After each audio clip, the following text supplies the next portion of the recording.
तो एक बड़ी इंपॉर्टेंट बात है, इसको समझ लो, सुन लो जरा ध्यान से। बहुत सारे बच्चे गलती करते हैं, क्योंकि जब आप लोग टेलीग्राम चैनल पे मुझे अपने क्वेश्चंस लिख के भेजते हो मेंस के, तो सबसे पहला रूल तो क्या है कि आपको जब भी आंसर राइटिंग प्रैक्टिस कर रहे हैं, क्वेश्चंस लिख रहे हैं, आप मेंस की जो कॉपी है, जो फॉर्मेट आयोग ने जो निर्धारित किया है, उसी फॉर्मेट वाली कॉपी में ही आप अपना आंसर लिखें, मार्केट में अवेलेबल है, पहला। दूसरा, आप क्या करें कि जब आप आंसर लिखना शुरू करते हैं तो केवल और केवल पैराग्राफ में पूरा आंसर नहीं खत्म कर देना है।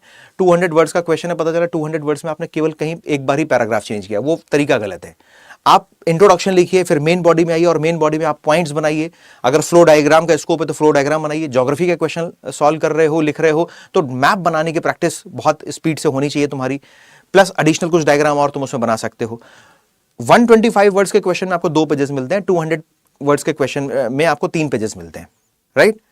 और आपको इन पूरे पेजेस का यूटिलाइजेशन करना है, और पूरे पेजेस का यूटिलाइजेशन तभी कर पाओगे जब तुम वर्ड्स भी लिखोगे, जो कंटेंट पूछा जा रहा है उसका टेक्स्ट भी लिखोगे, और साथ साथ उसमें तुम डायग्राम्स एंड मैप्स भी उसमें ऐड करोगे, तब जाके बात पूरी होगी। क्योंकि आपको समय निर्धारित है, 125 वर्ड्स का क्वेश्चन लिखना है पीसीएस में, तो आपको उसके लिए केवल 6 से 7 मिनट का समय मिल रहा है। 200 वर्ड्स का क्वेश्चन लिखना है 12 मार्क्स वाला, उसके लिए केवल आपको 8 से 9 मिनट मिल रहे हैं, और 20 क्वेश्चन आपको 3 घंटे में लिखना है।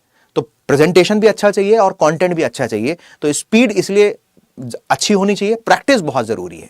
इसलिए मैंने आपको यहां पर बताया कि जो पेजेस मिलते हैं उन पूरे पेजेस का प्रॉपर यूटिलाइजेशन करना है। इंट्रोडक्शन खत्म हुआ, देन मेन बॉडी के 2 पार्ट्स हो सकते हैं, उसके बाद फिर conclusion. That should be the absolute format for 8 marks and 12 marks question in UP PCS exam. ध्यान रखिएगा, एग्जाम में बहुत काम आने वाला है।